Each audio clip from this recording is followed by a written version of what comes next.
Hey, yo, pass the light. Hello, world, and welcome to another episode of the Cypher. I'm your host, Colin Mill. I'm here with my I'm so high right now. I'm with my co-host right now. Y'all do what y'all do. Yo, it's K After Death French. How y'all doing? Hey, it's your girl Harley. So I decided, since we're doing Cypher, we smoking weed, and one thing we never talked about on the show was drug dealers. And there's a lot of movies about potheads. You got your Pineapple Express. You have your High school. High school, but that was the truth. but we're going to talk about a different Hollywood drugs movie, if anything. We're going to talk specifically about movies about drug dealers. Hollywood drug dealers is today's subject, and only because this week there's been a flux of just watching gangster movies back to back. This week, y'all know I got the movie pass now. So this week alone, I've seen Hotel Artemis, I've seen Scarface 35th Anniversary, Superfly, and before, this doesn't even count for movie pass, but before, what was it, Sunday we were watching? Illegal Tender. Sunday we were watching Illegal Tender on Puerto Rican Flag Day, at all days. It was. So it was very interesting. Very interesting. Like, I haven't even seen the movie, and I felt like a mother's love, come through the screen. Like, very good acting from all actors that's in that movie. Can we consider that a gangster movie? Because she wasn't really a gangster. No, she was a G. She was a G. She was a G. But if you really think about it, like, most gangster movies focus on, I'm pushing it, I'm trapping, da-da-da-da. She cleaned her stuff from the beginning. But you see the sins of the father, because he did infidelity. Right. And he was in the drug game. Now, let me tell you something. As a person that's not in it or wasn't in it, Wait, what? I'm sorry. What are you pointing to right now? Phone call. Oh, no. That was y'all when y'all was calling me. My Mac is slow. My Mac is telling me y'all calling, but y'all already here, so I don't know why. We'll edit that out, but what I want... Fuck that. It's a Cypher. This shit happened. Niggas smoking. Alright, what happened? So, I guess what the last thing that I said about... wait. Sins of the father. Sins of the father, because he did infidelity, and she was sad, and he chose the other person's mother, the G the family. Yeah. So they killed him because the girl killed herself. Blah blah blah. Rest of the story. Spoiler alert! If you didn't see this movie by now, that was your fault. Go on. But Yeah, at the end of the day, like 07. that woman held down her family. Mm-hmm. But because of the other person's father, little sister dying, the older brother did what he had to do. Because God forbid my baby sister died, and it was because of her boyfriend or infidelity into it, and she took her own life. Yes, I want blood. That man was just petty. That's That's petty. it. Super petty. He was just super duper petty. He was on some Scarface petty shit. Like, real petty. Like, y'all, you can't touch my sister. No, my sister, my pride and joy. One, you wasn't supposed to, but it was dealt with drugs. He was supposed to watch his sister, which is happened. Okay, so I get that for illegal tender. He definitely wasn't supposed to touch the sister. But in Scarface, I always feel a certain way. I mean, granted, I understand why Tony did what he did to Manny. You've seen Scarface, right? Yes, of course. But it's like, why?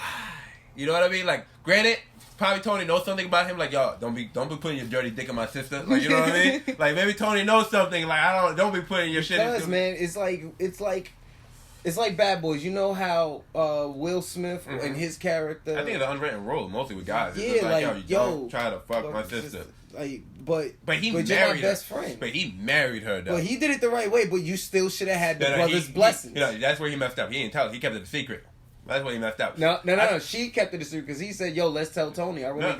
They both kept it a secret, yo. Because what happened, and it's crazy because I watched it on the big screen for the first time on Sunday. Same day we saw Legal Tender.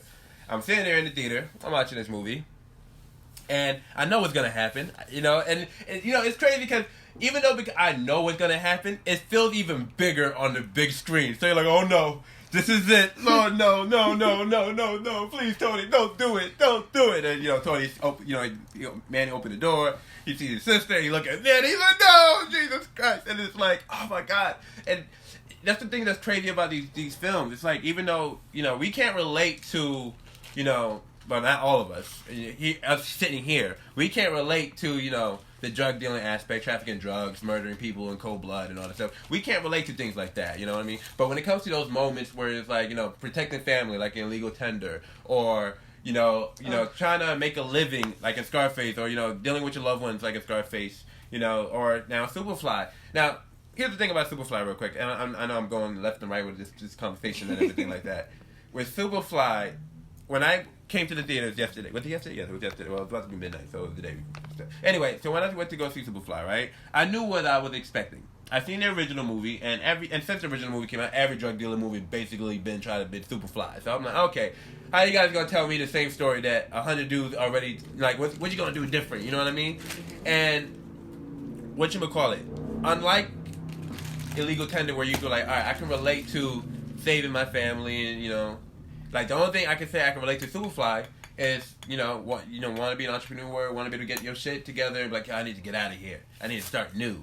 Other than that, it's the same old shit. All these drug dealer movies, I know it's all the same thing. It's like, yeah, I'm going to get drugs, I'm going to get cars, high-class fashion. The thing is, they want to make a difference fast.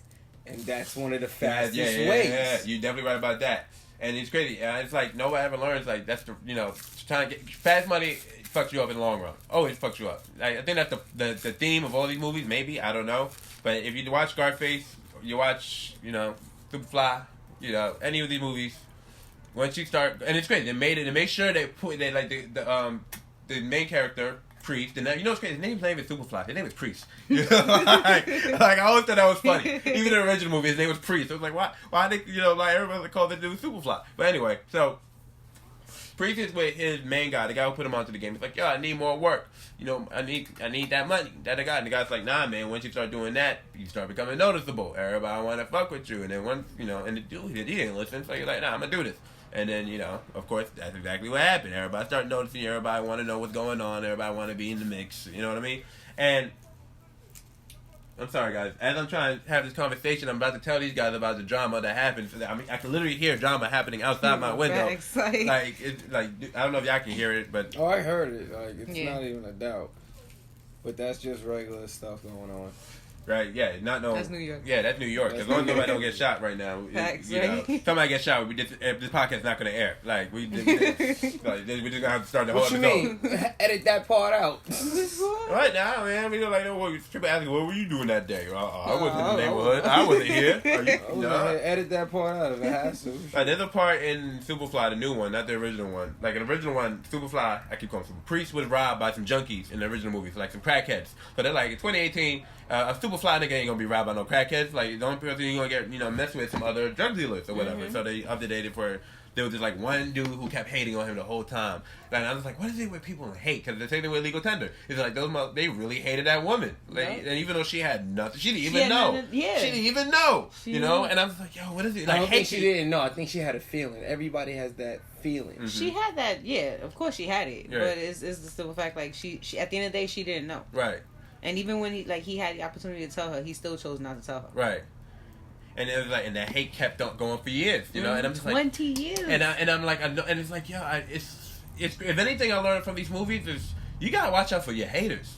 Yeah. Like I'm like just like in Illegal Tender, that hate carried on for 20 years. 20 years. She was running for 20 years. 20 years. And here he is, 21 years ago, and she's ready to pick everybody the fuck up and move again. Mm-hmm.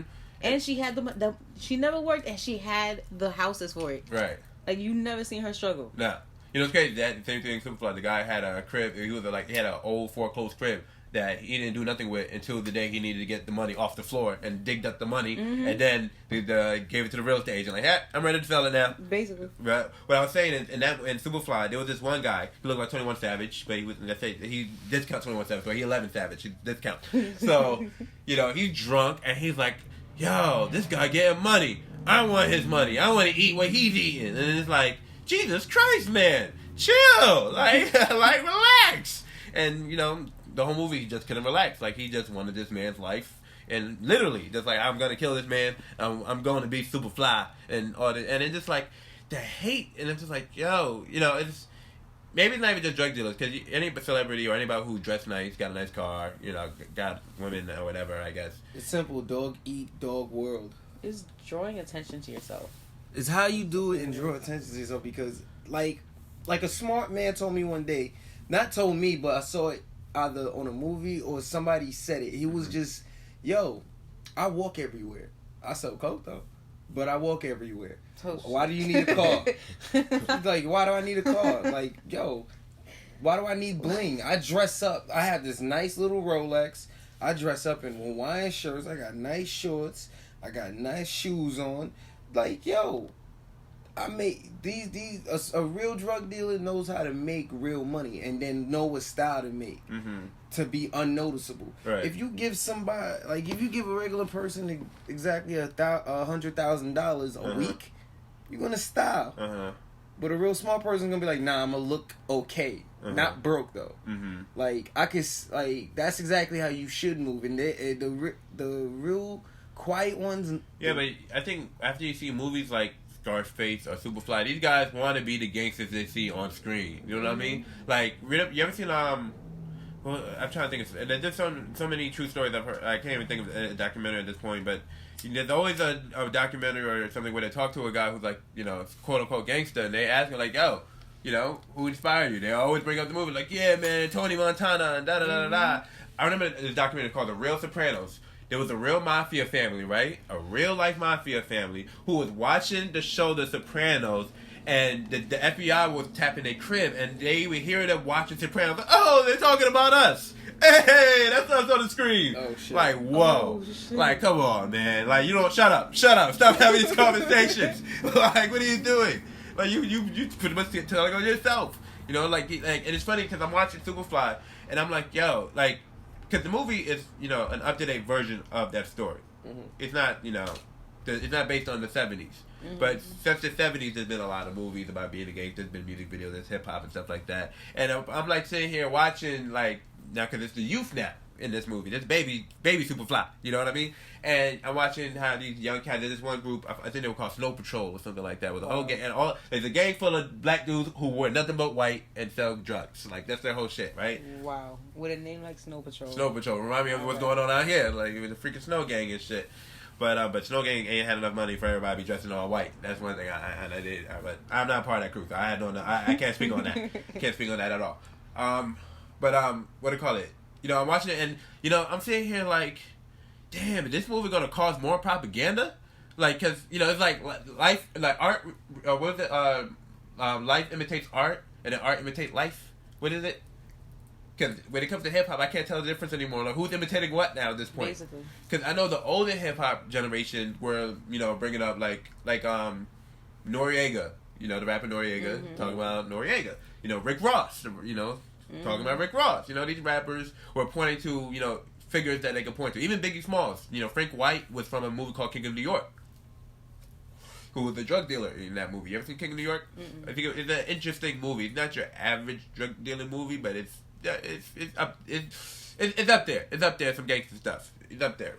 But, you know, now I'm watching these movies about kids who watch movies. It's weird. It's like one big old Inception thing. The layers just don't stop. You know what I mean? And I'm just saying here, like, okay, so who's imitating what now? Like, I don't think there's such thing as a real gangster anymore. Because everybody's just imitating what they've seen in the movies. There is. You know what I mean? Nah, there is a real gangster.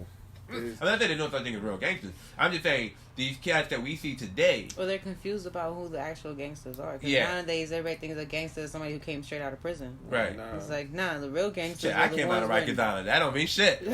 Anybody can go to jail. The ones wearing the hats, the suits, everything, walking down the street like. To me, those are the illest gangsters. Facts. You couldn't tell what he was doing. Word. Came down in the suit in the Cadillac. Like, what did this man do? You would not expect him to be that one to kill a nigga. Right. And he walking with a briefcase. Right. Like, but I've heard some stories about some dudes who were like, you know, they look square as me, but they were some serious freaking drug dealers and shit. You're like, y'all like, oh, you don't want to mess with that nigga. Yeah, like, that's something that you would not expect. Expect the unexpected. But that's it. You will never know. Sometimes I ask, like, why would they put themselves through all this, you know, through the hate and, you know, they'll have to look over your shoulder and all that stuff, you know, and of course, paranoia. Yeah, all that stuff, but it's like, it's the money, but I'm just like, is the money even worth it? Sometimes it's not just the money, it's the family, too. Sometimes you be having that kid. It's funny you say that. I saw a commercial called White Boy Rick. Yeah, that's in the commercial yet. It's based on a true story. The movie stars Matthew McConaughey. And the true story, the father, I think he was selling guns or whatever, and the son sold a few of those guns to, like, drug dealers, and they were like, hey, man, you want to sell some drugs? And then White Boy Rick started selling them drugs. And then eventually he had to try to convince his dad, like, yo, Dad, we need to get the family back together. We can fix a family. We got to do this. So it's funny you said that. So, you want to hear something that I think is also, I don't think it's like a mafia movie, but Lord of War or... Yeah, Lord of War is there's two ways to look at that movie. You can look at that movie like an entrepreneur because it's really a business movie at the end of the day. But it's definitely not a gangster movie. Nah, it's not a gangster. Definitely not a gangster behind movie. It's like, yo, I'm wearing a suit, but at the end of the day, I'm selling mad. Yeah, but he wasn't a gangster. He wasn't a gangster. He was just a businessman. It just happened when he was selling with guns. You know, I can't look at that one and say he was doing some gangster shit. You know, doing some gangster selling guns. Right? That was a hustle. That's a hustle. It wasn't like you know, like Tony Montana. You chained up in the bathroom and then dude about to chainsaw you. What was that Jamaican movie? But Tony Montana is actually based on a real. Well, I'm sure that scene didn't happen. But Tony Montana is based off of Al Capone, who was a gangster in Chicago. You ever seen The Untouchables? Yeah. With Robert De Niro. Yeah. Robert De Niro was playing Al Capone. That's who Tony Montana is based on. What about what was this other gangster movie that I heard? It was a Jamaican gangster movie. Oh, Shotters? Yes. Shotters. Well, I don't know if that's the true story, but that shit happens every fucking day. With Shotters, what happened in that movie happens every single day. But what I've learned when it comes to like Rasta gangsters or whatever, they are really quiet about their shit. Mm-hmm. They're not gonna be on social media. Like, you don't understand how many times I follow a lot of precincts on social media because, I'm a writer, so I try to write based off of reality, so they're always posting up what crime is being committed and who had been arrested and what they were doing. And there's so many people who get locked up posting their shit online. Mm-hmm. Like, these people, those guys who do the credit card frauds or whatever, mm-hmm. This should be a fucking movie. I think we're going to have to do this movie. But these guys, they will hit people up on social media like, yo, man, let me get your bank account real quick. Yep. You're going to deposit this check, grab that money out, they're going to close your account, you say blah, blah, blah, and you straight. And, most of the time they run off with the nigga's money or some shit. Mm-hmm. All the time. Right? And, they on social media, taking pictures with the money, in the jacuzzis, yep. In the hot whips, and still hitting niggas up, hey, you want to make some money? Mm-hmm. Boys got them just like that. You know what I mean? Everybody want to be flashy on social media and be like, hey, we got it like that. We got the paper, da-da-da-da-da. You know what I mean? But it's like, is it worth it? The paranoia, the all that stuff. Is it really worth it? To me, it isn't. I wouldn't even want to be around that atmosphere because being in the atmosphere, you're bound to get fucking shot. That actually happened.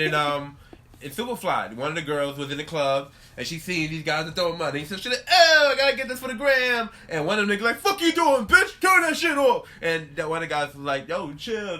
This is what it's all about. That's why we here. You keep that camera rolling, right? Same bitch got shot later. Not because she was filming, but because she was there later on while the other two niggas was fighting. And it just happened. One of them niggas pulled out a gun and boom. Damn. I would rather a fight than a fight. Superfly, he threw some cash at that bitch. Like, nah, here, go to the hospital. Make sure you go to this one, not this one.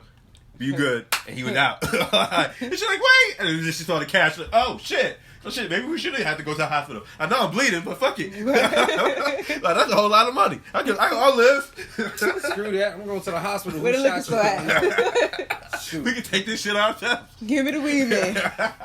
Tell him I want an onion now. Pay my rent for the couple next month. Like, shit, thank you. But you know what I realized, though, for me? What? I realized I only like gangster movies because, to me, they're just badass entrepreneurs. You guys like it? Yeah. To me, they're just badass entrepreneurs. Entrepreneurs who's getting money by any means. You know what I mean? But they end up killing people at the end of the day. Look, so that's the one thing that you don't want to do. You gotta be. I ain't trying to kill nobody. Take that body. I ain't trying to go up to the gates of heaven and explain to God why I had to take a body. That's just not. I don't think God is going to accept that. The only thing I can say is self-defense for me, but I think that's the that only life way. is no say of self-defense. I think that's the only way God would accept it. Nah, that's the only thing. Be like, yo, when the time comes, yo, I had to take that body. Self-defense. That shit is really serious. Sorry, I had flat in my nose. All right. I don't know. I can't walk into the gates of heaven and be like, hey, Lord, I didn't mean to kill the man, but I had to move this brick and he was in the way. Like, I don't think God's gonna accept that answer from me. I mean, I don't know. I probably wouldn't kill the nigga. I'd definitely hire somebody to kill him. I'm sorry, if I'm selling drugs, I'm killing people left and right. I'm paranoid. I don't even sell drugs because I'm paranoid. Like, you ever see, remind me not to hand you a gun. That's that, man. We gonna keep you in the back. Like, yo, just stay with Zombie the camera. Apocalypse, whatever it is, just do not hand them the gun. You are the most. Kill niggas not even zombies. They're like, move funny. That's on Twitch. It's on Twitch. I don't know about that. Bang, bang. He didn't even get bit. Like, you know what? Let's just give him a bow and arrow. Maybe that. The nigga still getting stabbed. Ah! Oh, he human. You gonna turn? Like, you see Breaking Bad, right? Yes. Walt, he wasn't the gangster type. No. But if he was scared, he was like, "Oh, you gotta go. You gotta go. You gotta go. No questions. Pop, you're done." So I think I will be that type of gangster. Like I like everything good and deadly. I'm trying to be friendly and like, hey guys, can I sell you these drugs? You know, very simple. And then once the niggas start looking at me funny, like, nah, I don't like this guy. Oh no, he gotta go. I can't sleep at night knowing he's around. He gotta go. He gotta go. So no, I cannot be a gangster. It would not work out for me at all. I would be in jail really fast. There would be too many bodies too high for me to be like, yo, where did this group of people go? There's been 30,000 people gone in a 5-year span. Where did all these people go? That's a lot of people. That's a lot of people. I'm telling you, it starts with one body and just keep counting up. What This was shit don't that stop. gangster movie with Denzel Washington? American Gangster? Yeah, there we go. Yeah, but see, the weird thing about American Gangster, for what I've been told, to do my research, a lot of that movie, because, like, you know, there's been gangster movies before that, like New Jack City and stuff like that, that was based on a lot of the same people. Nicky Barnes, who Cuba Gooding Jr. played in American Gangster, is kind of it's based off the same character that Wesley Snipes played in New Jack City, Nino Brown. But what do you call it? Because they gave all the cool stuff to Nino Brown already, they were like, all right, we really can't throw that really into the actual character. And, you know, especially they gave a lot to Denzel's character, and there was actual beef. Well, not beef, because these guys, they had the footage of these guys on the phone later. But Nicky had to call the actual Frank, like, hey, man, you know they bullshitted you in that movie. You know a lot of that stuff was based on me. And Frank was like, yeah, man, you know, they got to make a movie, man. They got to make a movie. These are old guys, so they don't care no more. But what about, and another one, because I like Training Day. Yeah, but Training Day is not really a gangster. I It mean, was a no. cop gangster, like, bro, you gotta Training Day is definitely a gangster movie. Even if it's about cops. Cops is the biggest gang in the world. So, yeah. I thought, yeah, like, a lot of people say gang, other people say cult. Like, because... Nah, you know which Denzel movie was I think it was a real gangster movie. John Q. That's a parent gangster movie. You can't... Listen. But then that's all like right, putting so we got to put categories there. So we got your drug dealing gangster movies, and then people moving like a gangster movies. Two different movies. So we're talking about people specifically who's moving work. Okay, then. And making it look cool. Because that's my biggest issue about these shits. Because as much as I was loving Superfly in the theater, like, oh, this shit's some gangster shit, this shit is fly as shit. Same time, I'm like, damn, some kid's gonna see this movie and he's gonna want to fucking be Superfly. Yo, another movie that was good to me, Four Brothers. Yeah, but Four Brothers is not a gangster movie. Four Brothers is not Let somebody kill my, God forbid, kill my mother. That's a revenge movie. That's not a gangster movie. That's the other category. That's on the other category. We're talking about drug dealing movies. The guys moving work and looking good doing it. You know what I mean? Because that's what the whole thing. And you know but that's another gangster thing too. They kill somebody for the parents' insurance money, and that's some sort of thing like Taken, the last Taken. Yeah, but what I'm talking about when gangster movies like yeah, please. I'm only here pulling. There's no smoke coming out of this shit. I'm sorry, and I'm watching too. Like, I'm just like, he's really trying. And I'm just fucking with it. Yeah, I'm feeling like maybe there's a little cherry in there that's got to spark up and, you know, ignite the whole flame. But when I'm talking specifically where movies where the specific goal in mind is I need to move these drugs so I can XYZ. You know what I mean? Like XYZ could be different. Okay, I think so you could put the Fast. What was that? Fast and Furious 5 or 6? No, that had to be maybe the first one. Because the first one, I can honestly say, was close enough to a gangster movie. Yeah. Because they were stealing and shit. They over. Nah, they stopped being gangsters after the first movie. After the second movie, they became Starsky and Hutch. Right? Like, well, I'm like, here's what I'm talking about. Like, you seen Belly, you know? Yes. I'm talking about movies like that. I can't even say Godfather because the Godfather was against drugs. He was like, no, I'm not with the drugs. And then one of them pointed to me, they're like, yo, just leave it in the dark areas with the Negroes. You know, let them kill each other. And they was fucking with it. I was like, whoa, that's how y'all niggas fuck with niggas? Like, yo, let's just put the fucking drugs in the black neighborhoods. Fuck it. Fuck them niggas. That's literally how they said it. Yeah. And I'm like, this is some fucked up shit. Though. It is the truth, though. It's the truth. It's the truth. But, you know, he was against selling drugs. So I'm going to discount The Godfather in this, even though that is a gangster movie.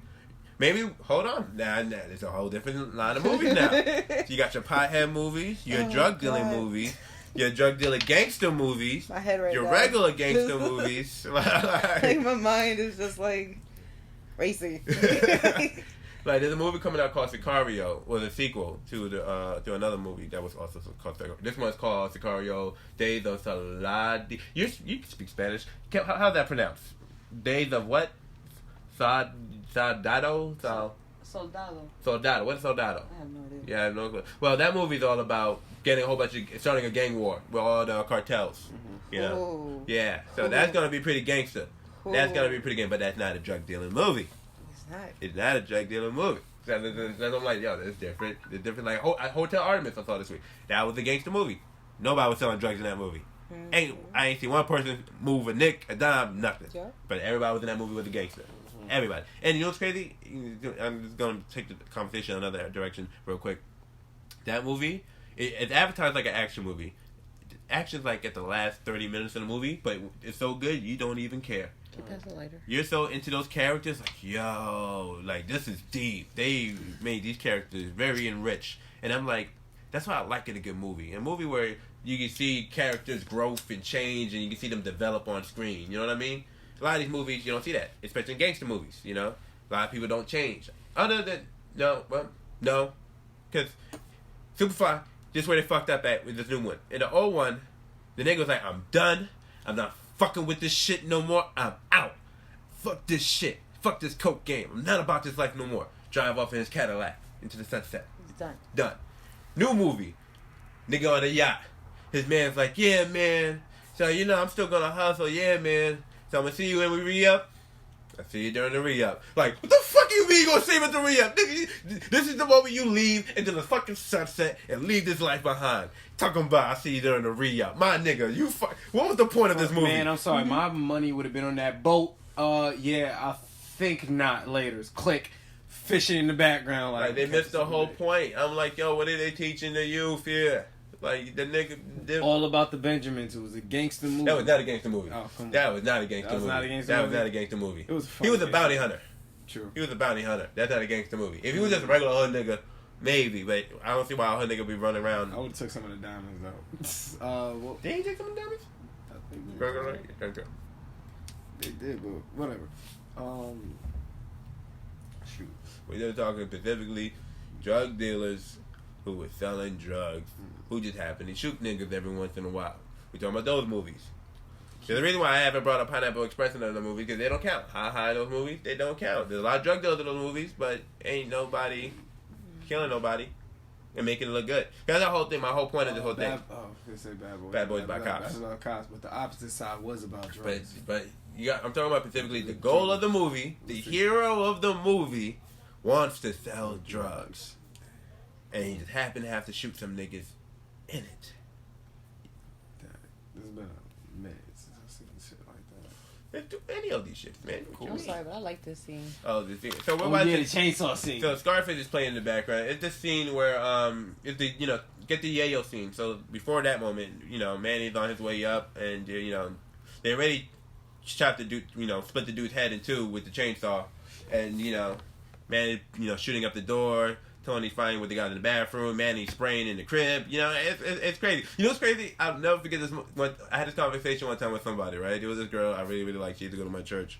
And we was at Green Acres Mall at this little bodega spot or whatever they got over there with the gift shop or whatever. And they had these toy trucks that had these different images. One had the Godfather and one had Scarface.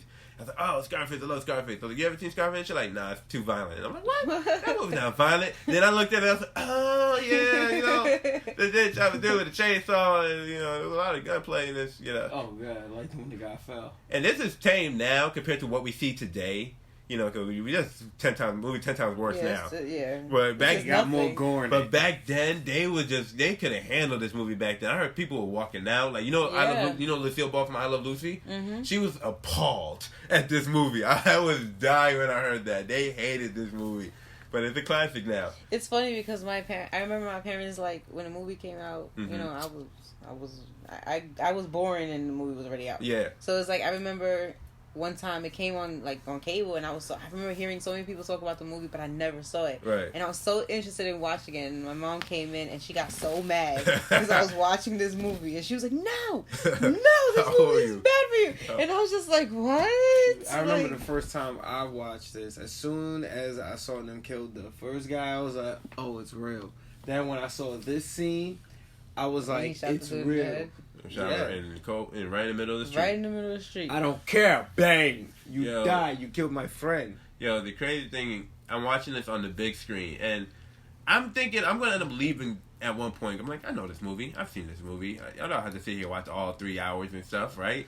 I couldn't move from my seat. It was just so much bigger on the big screen. It's like, it's a whole different experience. Spoiler alert, we ended up meeting up with him after, and he played the movie again to watch it. He just took an hour walk from Jamaica Ave, and he's watching the movie again, and he's just like, no, it's not the same. It's not the same. And I was just like, oh my God. It really isn't the same. Like, I used to hear directors talk to be like, yo, I hate this generation of kids that's watching movies on a smartphone. You're not going to get the same experience. And I'm like, that's not true. You put your headphones on, you're getting an experience. Nope. I take that back. Once I saw this on the big screen, I'm like, oh, that's what they're talking about. Like, that ending, I couldn't wait for the ending. Like, during the movie, I kept pulling out my phone a lot because, I know the movie a lot. But for the ending, I was like, I'm not touching my phone at all. It was vibrating and everything. I'm like, nope. Can't talk. Gotta see this on the big screen. This is probably my only time until I get my own theater where I can see this on the big screen. And I was sitting here and I'm like, wow. The crazy thing is, Al Pacino burned his hand when they were shooting that scene, so he had to take 2 weeks off from shooting that scene because he burned his hand holding onto the fucking holster of the gun and shit. Burned, like, his hand got stuck to the gun and everything. Mm-hmm. So they literally spent like a good 2 weeks just filming dudes shooting at nothing. And I'm watching on the big screen. I'm like, it was fucking worth it. Yeah. It was worth it. All those shots was worth it on the big screen. It was so worth it. It was so worth it. It was so worth it. It was like, yo, they pulled one of those. The time is in the budget. Right. We're just going to waste time. Like, it's in the budget. It's in the budget. It's in the budget. Just shoot at nothing for hours and hours and hours. We'll get the tapes. It's just, I like that. The film was so beautiful on the big screen. And my thing is, my mother, she told me, I didn't know this, because when I was 16, for years, as a filmmaker, I'm hearing Scarface. And I remember one time I had Little Nicky on DVD, and that scene when they had, oh, Little Nicky's a disaster and he's ruining the town. They had the footage of him. They put his head on Scarface and remember that scene? No. The scene, that's the scene, and my uncle was behind me, Uncle Manchas, and he was like, oh, Scarface. And I'm like, what the fuck is this Scarface?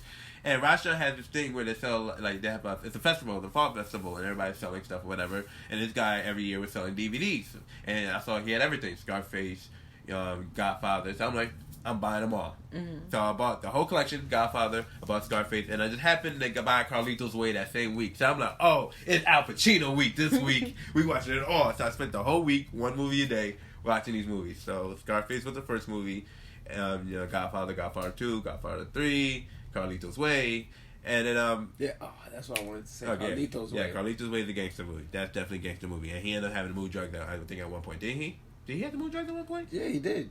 At the club, right? At the club, right? Yeah. So yeah, that's a good one. Carlito's Way is a good one. That's definitely a gangster movie, drug dealer gangster movie. But my mom came home and she see him watching Scarface, and she just dropped her bags and was like, "Oh no, I knew this day would come." And I'm just like, she was like, "What you do? Like, what you mean?" And she just let it go. And then the next day, watching The Godfather, she's like, "Oh my God." And then she's like, she's breathing. And then, I'm like, chill. And it wasn't until we got up to Godfather Part 3, she finally sat down and told me what was bugging her out so much. She's like, yo, when I first came to America, your dad had me staying in this one spot, and he only had a couple movies in there. Those movies were Scarface and Godfather. And I watched those movies all the time because there was nothing else in the house, and that's how I learned English. But she's like, and I was like, so what's the big deal? She's like, yo, you was in the womb the whole time when I was watching those movies. So I'm seeing you watch these movies, and I'm thinking, because all week she's been seeing me watch these movies. So she's like, I think this is my fault. Like, you're obsessed with these movies. And I was like, I'm like, it explains a lot, because when I hear the music of both movies, it feels like I've been there. Like, when I first saw these films, something felt so familiar about these movies. Like, I'll sit there and I'll know the movie, but I didn't know the movie. It's peaceful, right? So peaceful. It just feels like I'm home. Yeah. It just feels like I'm home. You don't understand how at home I felt in an empty movie theater watching the Scarface on the big screen. Like, there was literally like maybe 5 people, including me, in that theater, and they were all like old Spanish guys. Like, they were in the just watching this movie, and I'm sitting here reciting every line in the movie. Like, it's freaking church in there. I knew every line. I'm sitting here. Like you wrote it yourself. Like, for real. And I was just like, why do I love this gangster shit so much? This is bad. This is bad. Like, if I have kids, I would never put them on this shit. And I think about that all the time. Like, if I have kids, I don't think I can share them to think that, like, unless they find this shit on their own, then I'm like, all right, cool, you found it, then I'll talk to them about it. Like, I've seen that movie, but I don't think I would want to introduce my kid to Scarface. You know what I mean? I don't even think I want to even show them Star Wars right now, or even Harry Potter. I want to show them no witchcraft right now. Like, if they want to figure that shit out for themselves, that's one thing, but I don't want to throw it at their face. Like, hey, this is cool, guys. Like, love this shit, guys. Like, the only thing that I would throw in their face would have to be like Looney Tunes. Like, if I like throw them Looney Tunes. Nah, I can't even do Looney Tunes because they do too much. Because Looney Tunes introduced me to a lot of people. Because you remember you do the older Looney Tunes cartoons. You used to have so many cameos of like Hollywood celebrities, especially the old gangsters. Yes, especially the old gangsters. Oh my god, like Little Caesar and all these people. So I'm like, nah. I always tell myself when I have kids, I'm gonna produce stuff for them. Literally have to make something for them because it's hard to want to put something like knowing what I know now as an adult. Cause I can't. Be upset with my mom because she didn't know none of this stuff when she was putting this stuff in front of our faces. She just like, hey, it's entertainment. She didn't know there was actual witchcraft. People really practicing this. I mean, she's from Haiti, so I know she knows there's a form of it, but she didn't know Harry Potter was a form of it. You know what I mean? She didn't know Star Wars was basically witchcraft in space. You know what I mean? And so they get forward when I'm like, damn, when I have kids, even though I watch this stuff to this day, it's too late. I'm damned already. You know what I mean? I can stop watching it, but in my mind, I'm always know Luke Skywalker and this shit, and I'm always gonna care about this fucking storyline. So it's like I might be damned already, but I can maybe save my kids from this bullshit. Like, hey guys, I'm not gonna put you on, but if you find this shit on your own, then hey, I'll explain it to you. But I'm gonna let them know from Jump Street, like, hey, if you're gonna be into this shit, just know. The Bible's not really fucking with this shit, bro. Like, so I don't know how you feel about your eternal soul, but Daddy over here gonna tell you, it's gonna get pretty scary for you if you want to go down this path. It's going down a rabbit hole. It's like the internet, man. That's one of the things I love about the internet because you can look up so much information about anything. I mean, you can go to the library, look up information on anything like that. That's how I learned about the drug dealers in Queens. With the library, the Queens Central Library, they have this book. All libraries probably have this book, but there's a book called Queen Reigns Supreme. And it basically just talk about all the drug dealers from around Queens. And I'm in high school reading this book, and it's talking about people from my high school. And I'm sitting here like, what the hell is this? What is going on? They're talking about fights breaking down in the lunchroom, and there's a fight breaking down right behind me. I'm like, oh no. Why things haven't changed in 20 years? The book was taking place in the 80s. That was 2005. So I'm like, what's going on here? And they're talking about everybody. 50 Cent, Fat Cat Nicholas, Wait, what was that series? American Gangster. American Gangster, yeah. They brought them up too on this year. They brought them up too on I think it was like maybe the first and second episode. They had an episode about the Supreme Team. Oh shoot, I forgot about that. There was another. Wait, did 50 Cent do drugs in his movie? Nah, 50 didn't do drugs. He sold drugs. 50 claims he never did drugs, which is kind of fucked up because you made someone come on getting high all the time, but you don't get high. Like, hey man, you made me thought it was okay. So his movie can be up there because he was selling drugs. I think he was a gangster. Yeah, he was selling drugs and he was shooting niggas. So yeah, you could consider that a gangster movie, but that movie wasn't that to me wasn't as gangster as Scarface. Yeah. You know what I mean? Can't be sorry. Right, but here's the thing. I'm glad you brought that up. So I'm sitting here thinking about Fifth, and he's saying, hey, get high all the time, and the nigga don't even get high. You know what I'm saying? Like, where did this shit goes from like entertainment to propaganda? Because these niggas, all media is teaching you something. So you're teaching niggas to get high. These gangster movies are teaching niggas how to sell drugs, how to be a gangster, or whatever. But then at the end of the day, like, hey guys, don't do this. This is bad. Don't do it. I don't do this personally. You know what I mean? And like in their secrets, they got like a 8 ball of coke or some shit. Like I hate sometimes when I see, and I hate to say hate because hate is such a strong word. But I hate where, they promote somebody on TV like, hey guys, look at this guy. He's so successful. He started off his career talking about drug dealing, and now he owns this and that and doing this and still make a living talking about drug dealing. Like, wait, hold on.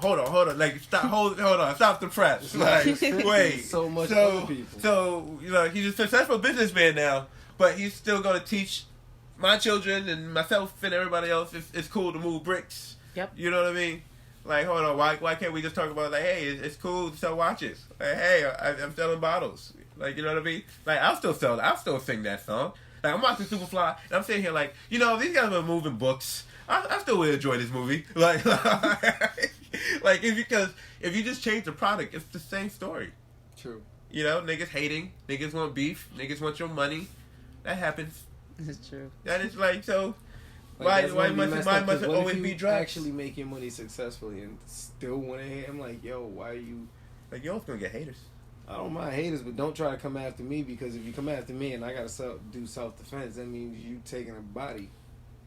You literally just walking into death for what reason? Because you want what I got.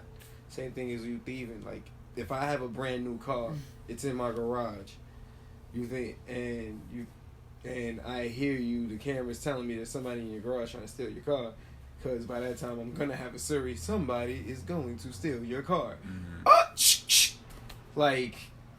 Man, my security gonna handle all that. I ain't got time for all that BS. If he got past my security guard... He ain't getting I'm hiring ex-army guys. Like, the dudes who was paid to be on top of the White House. He's like, make sure you work for the president. Like, ex-Secret Service. What I need now. I need hot Secret Top agent. Gun. I need Top Gun. A literally Air Force flying around my spot, making sure, like, yo. Because nowadays you can't even trust the police. You can't. You can't even trust the police. Yeah, some of them are good. I give the good ones, but nowadays it's like... It's hard to tell them apart. The bad ones are messing up for the rest of them. I definitely will say that. Because every day on my feed, I'm seeing another bad cop. Like, goddamn. Like, so far I can say, New York cops, I have not, like, besides this one cop, and it's crazy because he was a black cop. Maybe even 2 black cops. But I can't think of any other time I've ever dealt with police, and it was a bad experience. Like, where it was like, these niggas fuck with me. Like, I've never had a moment. Like, I always, like, anytime I deal with police, it's usually because I did something fucking stupid. And I don't know what the fuck I did. And I'm one of those people who's like, if I know I did some dumb shit, I'm not gonna sit here and bullshit you about, oh, fuck you fucking with me for? I know what the fuck I did. Yeah. I had those moments where, what the fuck you fucking with me for? And thank God the case got dismissed, because, yo, they did. But were they fucking with you? Yes, they was. Different. That's different. I'm talking about when I'm completely in the wrong. Like, I'm talking about when I jump a turnstile and the cop go, hey. I'm like, oh yeah, I had that. Yeah, I had that moment. I had that moment too. And then I walk up to him like, hey man, I had the money. He's like, don't tell me that. Go tell the fucking lady. And then, you know, he let me. I'm like, yo, just gotta put the money. He's like, just put the money in your car to fucking go about your business, man. Like, all right. Like, you lucky, because I've always gotten tickets for that. Shit. It was Christmas. I guess, you know, he was being nice. It was Christmas. I was really upset that day. Everybody was upset that day. Never go shopping on Christmas. What? Never. Why would you even try? It wasn't for me. It was one of my homies. She like, oh, come with me, please. And, oh, man. Oh, God. You're loyal. Stuff happens. You're loyal. Yeah, me and her not friends right now. Damn. She ain't loyal. Oh, no, she was. It was me. Damn. But this is the only thing that you could expect. The drug dealer. And Tony Montana said it the best when he was telling his friend he wants the world. They want. Sometimes they just. That scene was so beautiful to see on the big screen. Yeah, like, what do you want? Yeah, like the world, Chico, and everything in it. I was like, preach, realness, preach. But you know what? The Bible says, anybody who wants the world, you know, you're not chasing God, and you're not chasing God. You're pretty much done for, basically. Not to get all religious on y'all, but I'm just saying, you know. If I was gonna want something for the world, I want peace. Yeah, world peace. I'm okay with world peace. Speed, you know, and world hunger. World, you know, bring world peace. I'm okay with that. I don't need the world. You know when I realized I don't need the world?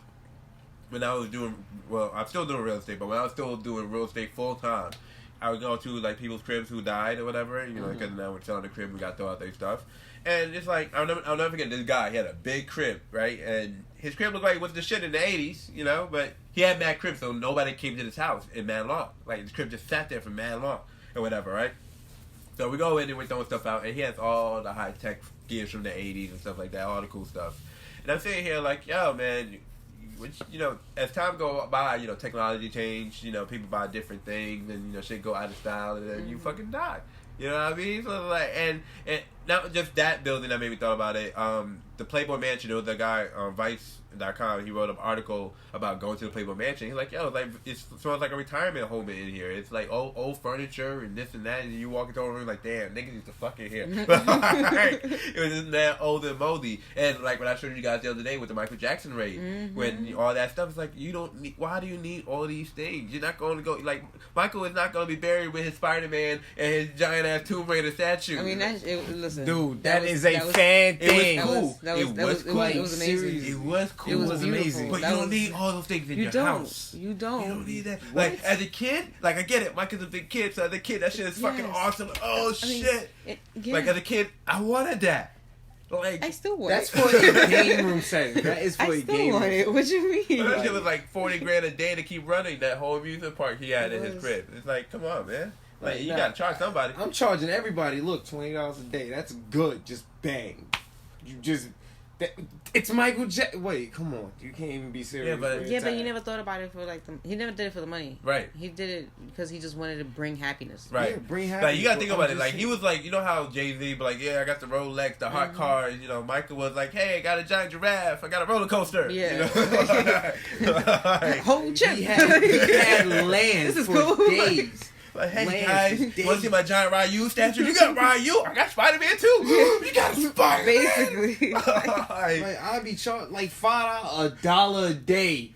He would have It wasn't still about made. the money. I know it wasn't about the money, but the thing is, you can't take it with you, and that's why I've learned about watching all these movies where these guys like, I need to get, because there's a scene in Superfly where the girl's like, how much do you need? $1 million, $2 million, $5 million? How much is it? Do you need? And it's like, how much? Because once you start going down a path, how much is enough? You know, like I remember Dave Chappelle once said, like, yo, pick a number. Because if you can't pick a number, every number they throw at you is gonna keep you going down the rabbit hole. Like, you know, like, hey, I finally got my $50 million check. Want a $100 million check? Yeah. Shit, all right, let me get that 100. Want $200 million? Gotta get to that 200. You know what I mean? So it's like, you now gotta know after your number. I hit 100 mil, I think I'm happy. I'm good. Yeah, but if somebody comes at you offering you too. I'm good. I'm good. So if somebody comes to you and offers you too. I'm good. So let's say, all right, look. So we do Trap House. You got this recorded. Right? You got this recorded, right? So we got a movie that we're developing right now called Trap House. We're not going to give you too much information on that because we're still developing this movie. Keep in mind. So let's say Trap House Uh-huh. becomes huge franchise, right?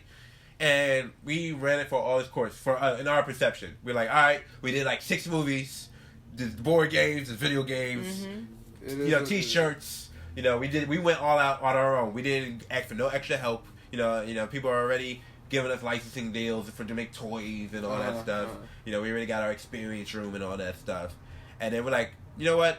I'm good on this project. I don't want to do nothing else with Escape Room. I think we use it for all this. I said, what do you call it? What did I just say? Escape Room? Yeah. We got Trap House for all it's worth. We're good. And a guy comes and is like, hey, man, I know you guys are not interested in that project no more, but I think it's time for a reboot. And Dick was like, what? No, I think we're good. You know, we got a lot of money. We don't really like you guys at Hollywood so much. So we made our money. We good. He's like, nah, man. You know, work for Star Wars, Disney. You know, we can get you guys that $4 billion. You know, we can get you that $4 billion, bro. $1 billion that I don't need because I'm gonna. Like, what you gonna do with all that money? Exactly. Like, okay, when the chance I'm gonna end up donating most of it anyway because that money's gonna outlive me. So. Exactly. What am I gonna do? My kids is gonna be. So wait, tell you. So are you not gonna take it? So look, as soon as I hit 100 mil, 200 mil, and I know I can. Because that movie, we all know this is gonna be like, we let you guys know now. Mark this day. This movie is gonna be our first $100 million franchise. We can guarantee that right now. Yeah. And the guy comes and goes, hey, we can get you $500 million if we reboot the franchise. Maybe we get a spot at Disneyland or some other resort area, you see, Universal or something like that. But here's where the silver. We can have it at Universal. See, here's the silver thin lining. Mm-hmm. Here's the silver thin lining that if you want to put it to that, and then you wanted me to break it, I have to see in that future where it happens that if they come with the stack, I'll be like, "What's your call, buddy?"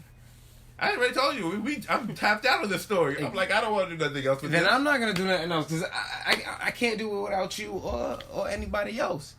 I would rather do it with the people that I know and have that 100% decision because I didn't do it by myself. Even though the idea I didn't do it by myself. But the question is, would you take the money? Right. Because there's been a lot of times. Money, see, that's the thing. Money can't buy me happiness. Now, the experience that I do with my money, that's what I'm gonna be happy with. The experience that I have with my family, like, I'm gonna be happy that. But would you take the money? That's the thing. I don't know. No.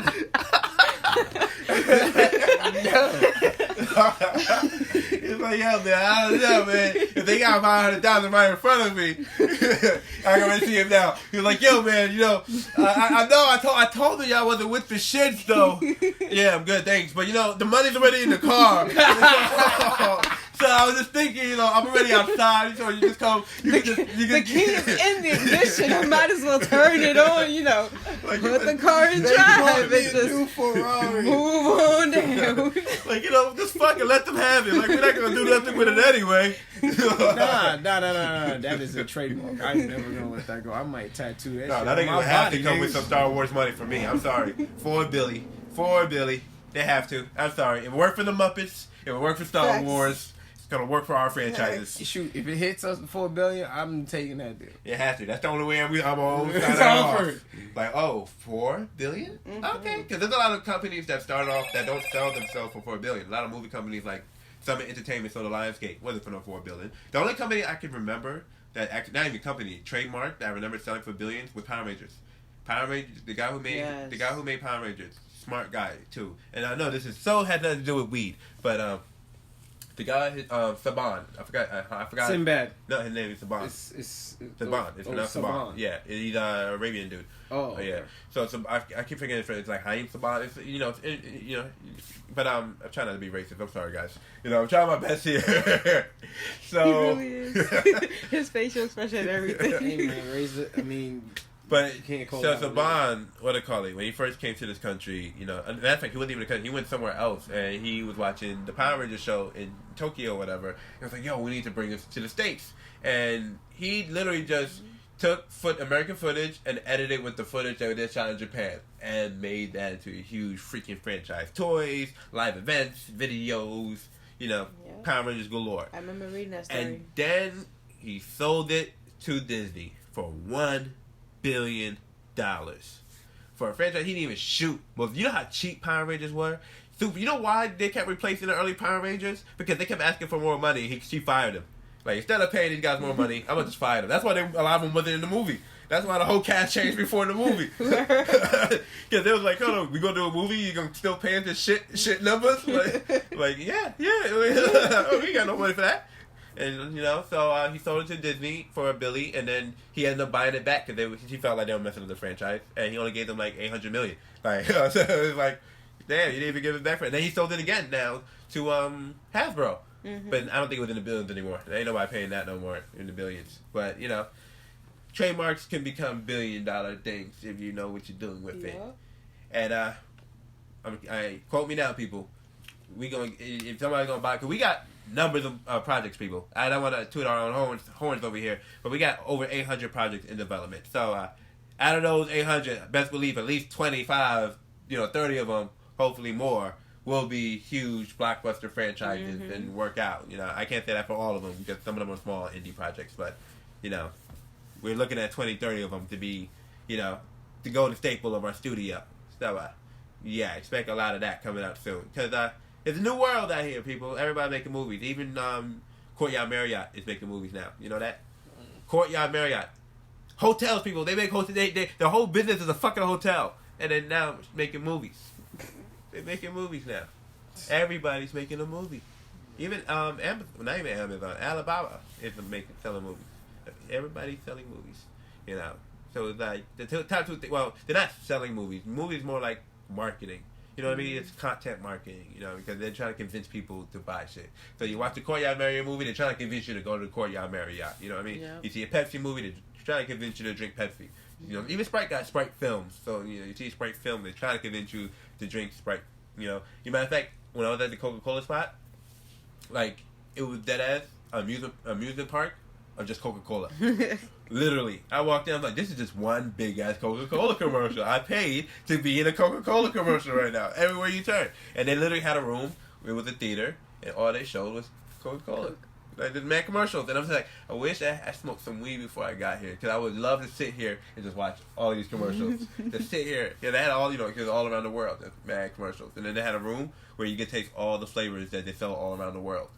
Oh, I was like, damn, if I was high, that shit would be so great. I mean, I did it sober, it was still great, but there's a lot of burping involved because you're drinking every soda in the world. There was like 98 something, I think there were like the 90 some flavors in there. I got all the way to South Africa and I had to call it quits there. I couldn't, I was like, I can't drink anymore. I'm good. Like I was literally filled with soda. Like I didn't. But were you like taking chugs or taking? I know. sips? I was taking like small because I know I was gonna drink them all. So I'm just like filling a little bit of cups. Okay, go to the next one. Oh, okay. Right. And you got full off of that. Yeah, Damn. girl, there was so many machines in there. It's like, it's impossible to drink all of them. Watch me. I mean, I tried. And I was like, if I keep going, I'm gonna get diabetes today. I'm gonna get diabetes if I keep going this route. I gotta stop. But just believe if you're ever in the Atlanta area and you're smoking some trees. Oh, I have to go. Go to the Coca Cola. You got to. We have to go. We have to go. Okay, we got to travel. You know, it's crazy. Speaking since we're on the subject of drug dealers, Coca Cola was actually one of the biggest drug dealers of all time. They were selling Coke in Coca Cola. Yes, they was. They literally put the Coke in Coca Cola. Like, this shit is crazy. And like, niggas was really getting addicted to it. You know what's crazy? In the world of Coca Cola, the place I visited in Atlanta, they never bring it up. It's the only thing I was like, when they gonna get to the part where you were selling Coke? That was nowhere in there. They had huge walls dedicated to the story of how Coca Cola came about. That one little speck was about freaking. They actually took Coca Cola off the market for a while after that. Yeah, because they had to take it out the recipe and all that stuff. And then it's all about the secret formula. The messed up thing about it, like, it doesn't even taste the same anymore. Of course not, because they took the Coke out. Yeah. I don't want to with Coke anyway. I don't think that's making more addictive than it already is. Like, I already have a problem drinking Coca-Cola. Like, I don't need a more addictive problem to Coca-Cola. But it's crazy because the whole way they would promote was like the secret formula. What's the secret formula? Mm-hmm. They kept saying it the whole time. They kept saying and I kept, all I kept saying, it's Coke! It's cocaine! It's cocaine! Right there. It's the secret formula because I think they still use extract from the coca leaves. Mm-hmm. So it's technically still, it's the same thing. It's just not processed the same way no more. You know what I mean? They just don't process it as cocaine anymore, which is a good thing. I would hope not. But you know what's crazy? There's this big ass safe in there, right? It's like, come find out the secret formula. They're like, scan your hand right here to open the door and da da da da. The commercials and everything. And it's crazy. The fucking safe opens, right? We walk inside, and they go in this big ass shit. It looks like we're in a giant ass fucking Coke bottle and shit. And the shit goes, oh, we can't share the secret formula. We gotta keep the magic alive. So we need you guys. I'm like, shut the fuck up with this bullshit. You dragged me all the way in here, tell me about some secret formula to tell me that you can't tell me. Don't tell nobody the secret. Like, bitch, you didn't tell me no fucking secret. Fucking lie to me. Just tell me it's cocaine. Just tell me. I'll be alright. I'll be able to walk out of here okay and not lose my mind. Just tell me, because I know there's a reason why it's addictive. Mm-hmm. I know don't lie to me. Mm-hmm. Just drug to this bitch. Just tell me. It's like Coke and Pepsi. Technically, sugar is a drug. Sugar is literally a drug. Like the same dopamine that goes in crazy when you drink sugar is the same dopamine you get when you take drugs or whatever. It's just as addictive. As addictive. So the biggest drug dealers are chicken companies. Yeah. Niggas who move that white. Yeah. That white sugar. We should do a movie. And they throw all the sugar on who? On the kids. Right? Oh, man. You're really thinking about it? Oh, these guys are really the biggest drug dealers because they're just selling the same sugar in different forms. Yep. Like, hey, guys, come get this sugar. Gummy bears, sours. Yo, do you remember? I forgot all about this candy until the other day. Do you remember the cigarette gums? I do remember cigarette gums, yeah. Oh, my God. That's two of them trying to get you on sugar and trying to convince you to smoke cigarettes. Crazy. What I'm thinking about is remember that it was like goo in a tube. Do you remember that too? It was just sour goo, and you just squeeze it. It's not much sugar, just sugar and goo, and you just sit there sucking on sugar goo all day, and I'm sitting here like the sticks that you literally just pour the powder on and just suck on it. You're literally pouring sugar on a stick to suck on it. Blow pops. Oh yeah, the baby shakers. And the rings, the ring pops. Yes. Oh my god, and it's crazy. Like I didn't even think about it until one day I was watching. I was at a hotel. My man was getting his real estate certification, and I don't know why this hotel had a big ass TV playing TV, but it was. But so I'm sitting there, I'm eating all the free hotel food. I'm not a guest there, but for some reason I'm just like, fuck it, coffee, Danish, da da da, and Nickelodeon is playing SpongeBob, da da da, kids are sitting there.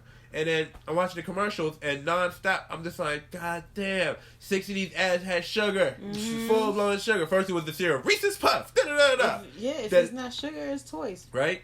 That's it, sugar and toys. That's how you get them. That's how you get them. You know what's crazy? I heard Michael Jackson and Madonna never let the kids watch TV. They're like, nope, you never watching that bullshit. Yeah, I heard that too. Nope, not seeing this bullshit.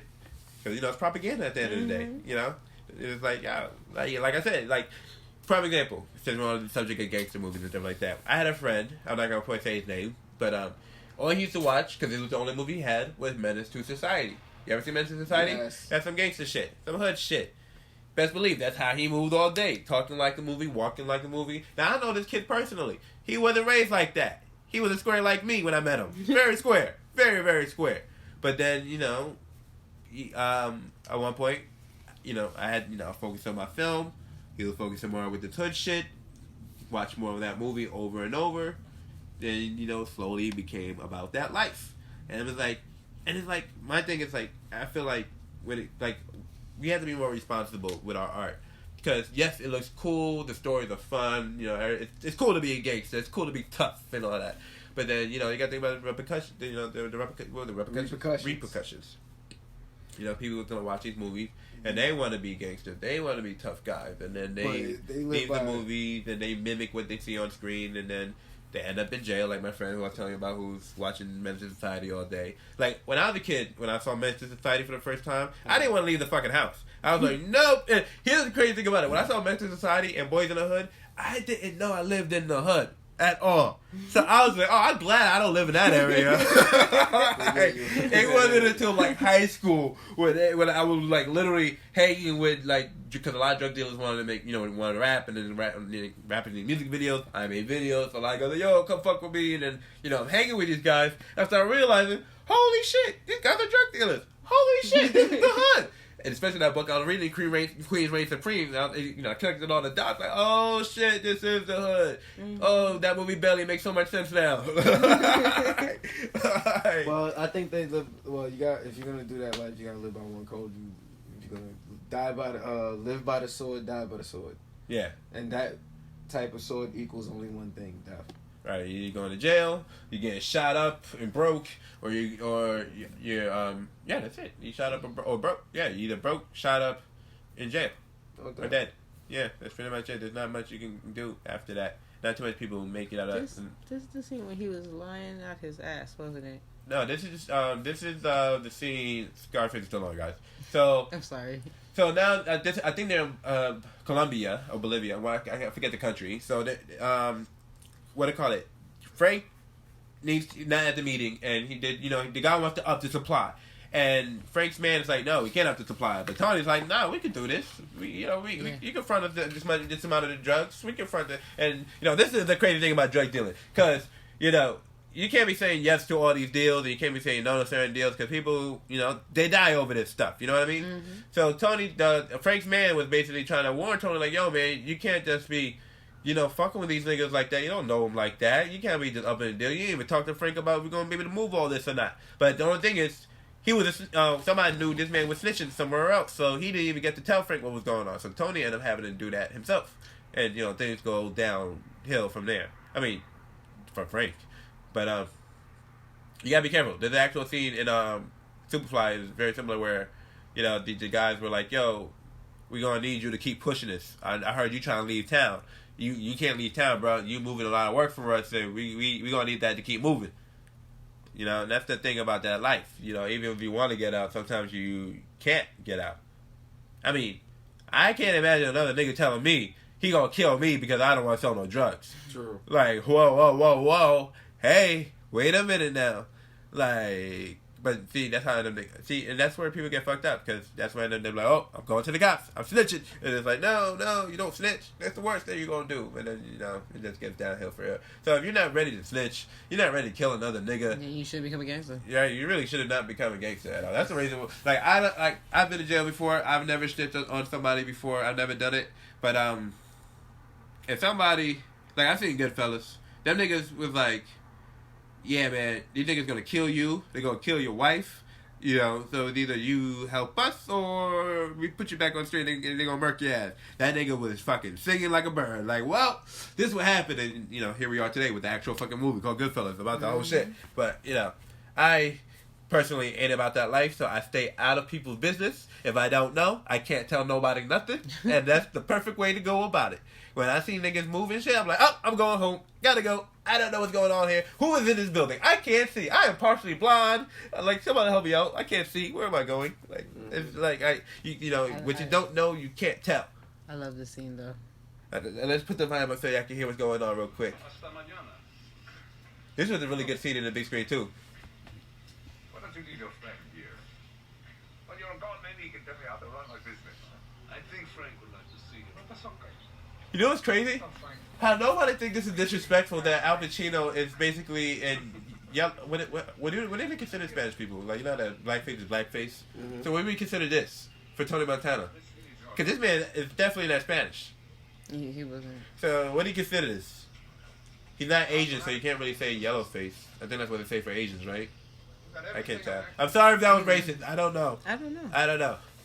But nobody has problem with this movie. I've never heard anybody, like, maybe somebody older than us who was around, maybe could tell us.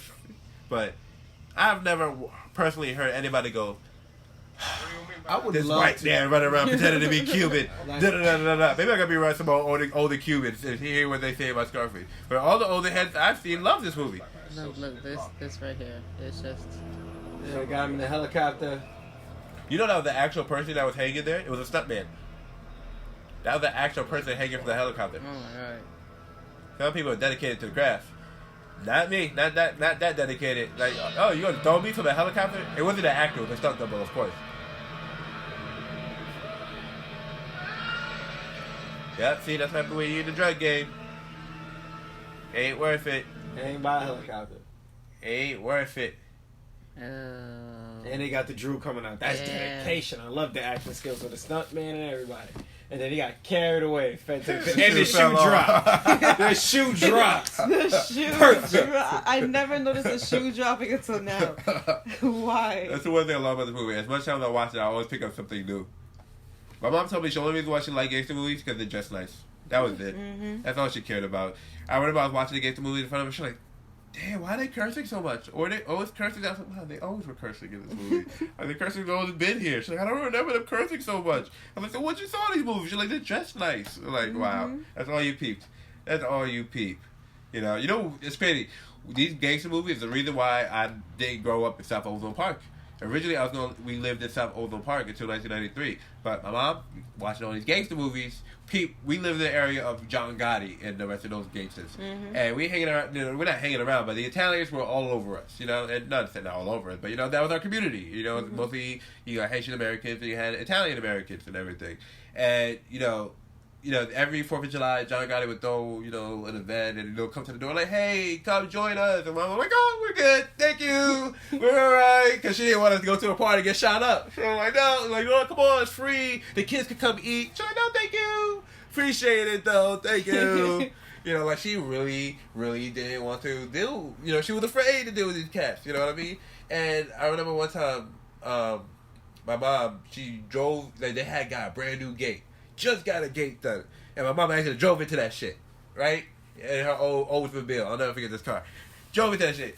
Italian lady mad. Came out. Speaking Italian, English, and everything. Like, what you doing with my country? Just yelling. And then her husband had to come out. Big Italian dude. And he had to calm down his wife. And my mom was like, oh, I'm sorry. He's like, yeah, all right. His wife's like, oh, you better get her to get a check. So my mom wrote a check. That man never cashed that shit. That man never catch that shit. And that's when niggas was like, oh, these niggas some gangsters over here. These niggas is getting money over here. That man didn't even bother catching that check. You know, but he was cool people though. I remember when my older brother got rest in peace. When my older brother died, my father was at the crib crying and everything. It was the Italian. My mom couldn't handle it. She didn't know how to deal with it because, you know, my dad was crying and yelling and everything like that. It was the Italian guy next door, the same guy who did catch a check, who came in and was like really so much, you know, help my father like, yo man, you a man, you know, man up, you good, you know, da da da da. And, you know, so, just, you know, growing up knowing that and seeing all these Italian movies, I was like, yo, these Italians are cool. I fuck with Italians and everything. My mom was, she fucked with them too, but she's like, yeah, but we're not living here no more. Like, all right, these gangsters, like, you know, we too close to the Gottis. Like, you know what I mean? Like, I didn't know who the Gottis were until I got older and I was watching a documentary. It's like, oh, this is why we left. You know what I mean? Once I started seeing the old neighborhood, like, wait a minute. I'm from there too. Right, so it's like, oh no, okay, I see why mom wanted to go. I get it. You know what's crazy? This weekend the Gotti movie dropped. Speaking of gangster movies, John Travolta stars as John Gotti, and I want to go see this movie, but they're not playing it on Jamaica Avenue. Why is that? I don't know. That's fucked up. So now I gotta go out my way to use my movie pass at another theater to go see the John Gotti movie. Fresh Meadows? Yeah, they're playing at Fresh Meadows. They're playing it on every other theater but Jamaica. Oh wow. Yeah, and I'm like, damn, how am I gonna get there? That's kind of messed up though. I wonder why. Right. It was like out of all movies, Gotti is probably the one movie that should play on Jamaica Avenue. Like, yo, this week you have. I mean, you're a bus line away. Right? Like, come on. Like, you have. The week started off with Scarface. You got Superfly. Then Friday you play Gotti. They dropped the ball right there at the Sunrise Amusement. What is that thing? Showcase Amusement. That's what they had on Jamaica. Showcase. You showcase cinema. Y'all messing up. You should be playing Gotti over there. Yep. Like, I'm like, damn, I gotta go out my way to see this movie now, because that's gonna be a gangster movie. The only thing is, because so many movies portray Gotti already, it's like, damn, what can you guys do differently? But I want to see it. The guy, you ever seen Entourage? The show? No. Well, one of the guys from the show. Know about the show. Well, one of the guys who's on that show directed the movie, so I want to see how his movie turned out. You know, you got John Travolta playing John Gotti, and you know, I've been wanting to see him play gangster for a while, especially after I've seen Hairspray. I'm like, well, I know he can play a woman. You know, let's see you play a tough guy. You know, like, let's see what else you can do. So I want to see this man, you know, be a gangster. And, you know, Gotti's a cool gang. Well, it's hard to say cool because they make murder his boss so he can be on top. So it's crazy how we praise killers in this country. Like, hey, that's the man. That's the man who murdered the other man. You know, like we like an illegal tender. Right, like an illegal tender. You know. Oh, I'm so glad I'm bringing this up now. So they made a point in this movie now that, you know, a lot of Spanish music talk about cartel dudes. They're always talking about dudes in the cartel and stuff like that. And I'm sitting here like, yo, what is it about our culture, you know, where we love to sing about death and killers and stuff like that? Not just hip-hop, not just Spanish music, but even country music do it too. Like, country music also talk about shooting niggas and all this other stuff. Not niggas, that would be horrible. I hate to know that the country people. We gonna shoot them niggas over there. Like, nah. But I'm gonna edit that part out. I was gonna say, where? Not that kind. I'm talking about shooting people. Yeah. There's definitely country music about, you know, shooting people. Like, oh, man, don't tell my heart, my achy, breaky heart. Like, he literally told me, I'm gonna shoot that man. He really said that in the song. But I didn't take that song. You know, like, I sang the song, and then, man, like, if you tell my heart, my achy, breaky heart, I might go up and shoot this man. I was like, wait, what? And the guy go, like, imagine you at a bar and you hear the nigga singing that shit on stage and he looking at you and his woman and he's like, oh, that's your man? Oh no, I gotta go. No. Fact. You gotta do that as a skit. But I'm just saying, it's just weird. Our culture. Yeah, man, this is a good conversation. They're not gonna be upset if we kept going. No, it's 12:05. We gotta start making moves. Yes. Okay, so let me start wrapping this up. But I'm just saying, it's very interesting that in our culture that we praise drug dealers and killers and people who's about this life, but we know it's wrong. We don't want nobody doing it, but we push it out so much in our entertainment, and then we sing along with it. Mm-hmm. Why do we do this, people? But this was this episode of the Cypher. Niggas is high. That's a whole nother conversation. Right. For another episode. Right. We've been America, you so crazy? Maybe. We've been rambling long enough. We've definitely been rambling. But until next time, world. Much love, God bless. 2 pieces of chicken grease. I'll see y'all later. Good night. Enjoy your day and be safe.